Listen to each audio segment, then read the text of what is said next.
বন্ধুরা আজকে আমরা দেখাবো একটা খুব ভাইরাল রেসিপি। আজকে দেখো তোমরা আলু আর পেঁয়াজের চাটনি। দুটো আলু সিদ্ধ করে নিয়েছি। এবারে এটাকে একটু ম্যাশ করে নেব। হ্যাঁ, আলুটা এরকম করে এইরকম ম্যাশ করে নিয়েছি। এবারে এই জিরে ধনে একটু ড্রাই রোস্ট করে নিয়েছি। এটা মিক্সিতে দিয়ে একটা পেস্ট বানাবো। এটা দিয়ে দিলাম জিরে ধনেটা, শুকনো লঙ্কার একটু গুঁড়ো দিয়ে দিলাম, লবণ দিয়ে দিলাম এক চামচ।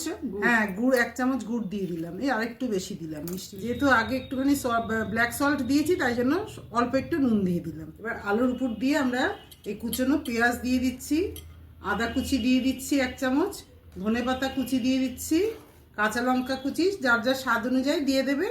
আর এই যে পেস্ট করা মশলাটা রেখেছিলাম সেই মশলাটাও পুরোটা দিয়ে দিলাম। আর একটু ইমলির চাটনি দিয়ে দিলাম, তেঁতুলের টক, যেটা তেঁতুলের টক কিনতে পাওয়া যায় সেটা দিয়ে দিলাম। জল দিয়ে দিচ্ছি। এই ভালো করে মেখে নিয়েছি।